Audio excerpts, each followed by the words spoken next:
The Australian government needed immigrants. I had heard about what was called the Assisted Passage Scheme, whereby the government would reimburse the cost of travel to Australia for people of European descent. So, after discharge from the United States Air Force, I decided to move down under. Upon arrival in Sydney, I had exactly 42 cents to my name. A representative from the Australian government met me at the airport and took me to a youth hostel. He told me my fare would be reimbursed after 2 years of residency. Fortunately, within a few days of my arrival, I found a job with United Press International. Unfortunately, I wouldn't receive any pay for over a week. Although I was permitted to stay at the hostel for a few days, ultimately I had to leave to make way for others. A Greek family rented me a room and agreed to wait until payday for the rent. Their home was in the suburb of Marrickville. UPI was located in Caldec's House, an office building near the Sydney Harbor Bridge. It was a very long walk, twice a day, made doubly difficult by the fact I had absolutely nothing to eat for my first 10 days down under.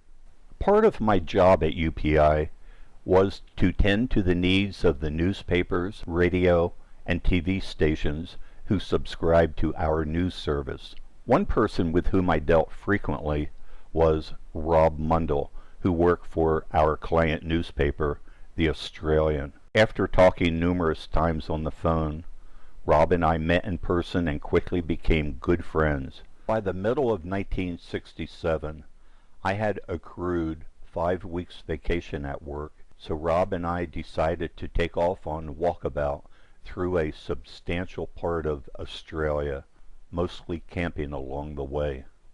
We would use my 1966 Honda sports car as transportation. The day before leaving Sydney, Rob and I covered all the chrome with masking tape to protect it from being pitted by tall stones.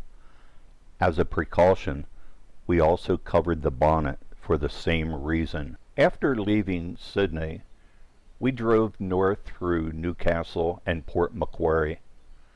Fortunately, we had no problems and easily reached the Gold Coast and Surfers Paradise before making camp just north of Brisbane. I began to think that the Aussies were having a joke on me with all the horror stories I had heard about driving. The first morning after waking up in camp, Rob showed me how to properly make Billy tea. He walked me through the almost sacred steps so I could become a purist in the art. I think from that day until the last day of our trip, making tea properly was my responsibility. Rob was driving just north of Maryborough when we got pulled over by the cops for speeding.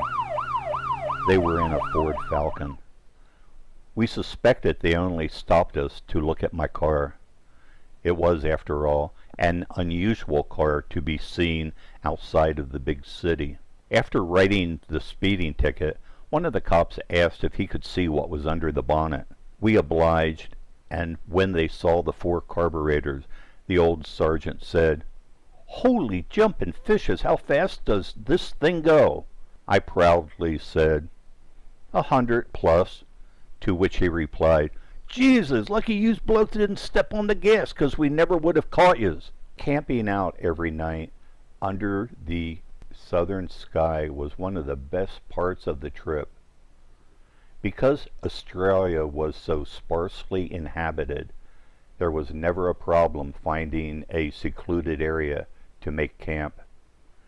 Taking our time and enjoying the scenery, we continued north through Gladstone, crossed the Tropic of Capricorn just north of Rockhampton, then went on through Mackay and Townsville. Cairns is a small city on the North Queensland coast. It was the furthest north we intended to go. Because it's north of the Tropic of Capricorn, it's subtropical there. It was at Cairns that we had our first bit of trepidation about camping out. We knew we'd be sleeping in a jungle while staying in the area, so we asked the attendant at a petrol station our first night there if we should worry about snakes. His response wasn't exactly reassuring. "Snakes? No, mate. The crocs ate 'em all."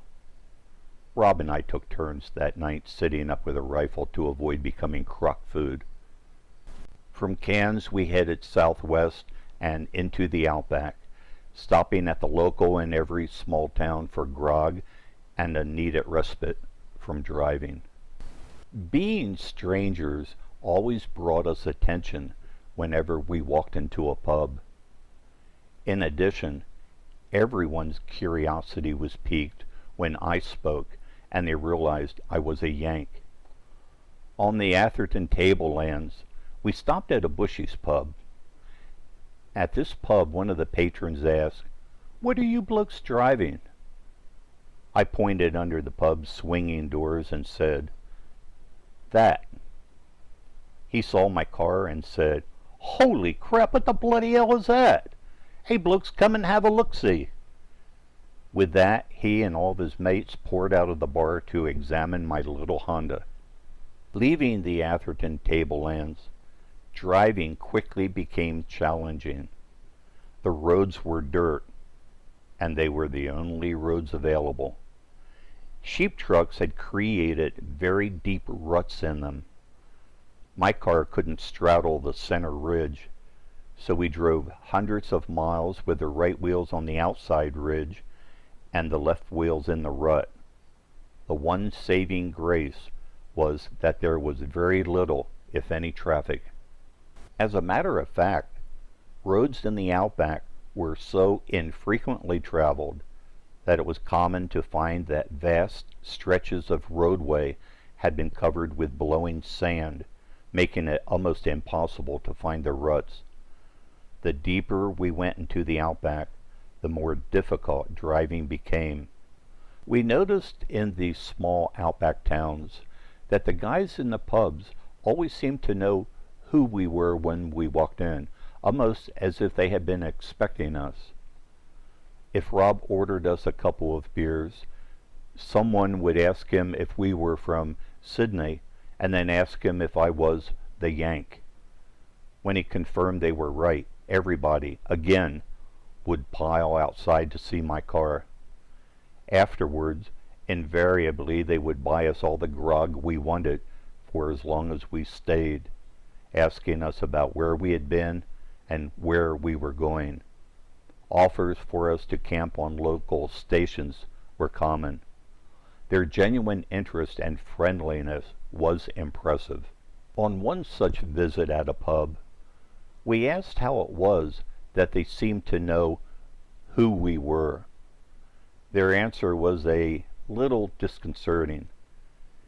Evidently, because of the vast distances between towns in the Outback and the difficult driving conditions, it wasn't unusual for people to get lost and stranded.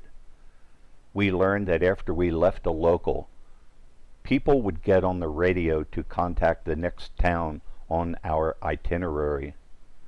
The same radio network that served the Flying Doctors and the School of the Air also served to alert others of our progress. If we didn't show up within a reasonable time, a search would be launched. It was just assumed we would check in at a local whenever we got to the next town. It was on the Mount Garnett-Hewiden Road where we had a problem that we thought just might cause a search. We lost sight of the road and then ran into a ditch just at dark. We dug for hours but couldn't get the car unstuck. As we were digging, we had been watching headlights coming towards us for about 30 minutes. When the headlights were finally close enough to illuminate us, the car screeched to a halt in a cloud of dust. The doors opened, and out stepped 6 huge Yugoslavian bridge builders. They told us they had been thrown out of a pub because they were drunk, so they were driving 120 miles to the next pub absolutely flat out, hoping to get there before closing time. They surrounded my car and actually lifted it out of the ditch and put it back on the dirt road. Although there pretty much was only one road, we asked them the best way to get to the next town on our itinerary. One of the blokes who could speak broken English saw a damp spot in the middle of the dusty road, so he crouched down and drew a map for us. The damp spot was where Rob had taken a leak earlier when we were trying to dig our way out. We thanked them, and they took off in a cloud of dust, determined to beat closing time. After one long day's drive in Queensland, we decided to make early camp near some unusually large boulders. However, after setting up camp, we realized they weren't boulders at all. They were anthills. There were hundreds of them, some small and others that were probably 10 feet tall. Sometimes these anthills were even built in the road because there was so little traffic to knock them down. We also saw so many large flocks of galahs that at one point we decided to try our luck at getting fresh meat. So one night at a local, we asked the patrons if they knew how we should cook one. One of the blokes told us, with a straight face, that we should put a brick in the pot with the parrot. When the brick was done, so was the parrot. We decided to stick with our usual diet. In Broken Hill, the westernmost point of our trip, we stayed several days with family friends of Rob's family. I remember that they didn't have an indoor toilet. They used an outhouse in their backyard. The first time I used it, I heard a loud voice ask, "What you doing, mate?" I froze. After finishing my business and walking outside, I saw a pet cockatoo in the tree that could speak unusually well. When it saw me, it started making laughing sounds. The family we stayed with in Broken Hill had a daughter who attended secondary school. Because I was a Yank, it was decided that she and Rob would take me to my first Aussie Rules football game. After arriving at the field, I innocently asked her which team she was going to root for. Rob instantly went white as a ghost, and the girl's expression froze.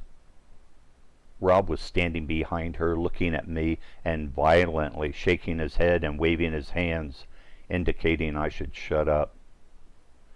Evidently, root in Australia has a strong sexual connotation. In effect, I had asked her which team she services sexually. The correct term I should have used was, "Which team do you barrack for?" After going 1,200 feet underground into a lead mine, we left Broken Hill and headed south to Mildura, and then east to Hay and Grong Grong. We stayed with Rob's brother Dennis at Cootamundra for a couple of days before returning to Sydney. The highlight there was when some of Dennis's friends took us out shooting hares a couple of times. These night shoots from a moving vehicle were fun. Eating the hares wasn't. By the time we returned to Rob's home in Sydney, my car's hood was covered with the names of some of the places we had visited. We had seen a large part of Australia and experienced much of what makes that country unique. In total, we had driven about 3,600 miles, 1,800 of that on dirt roads.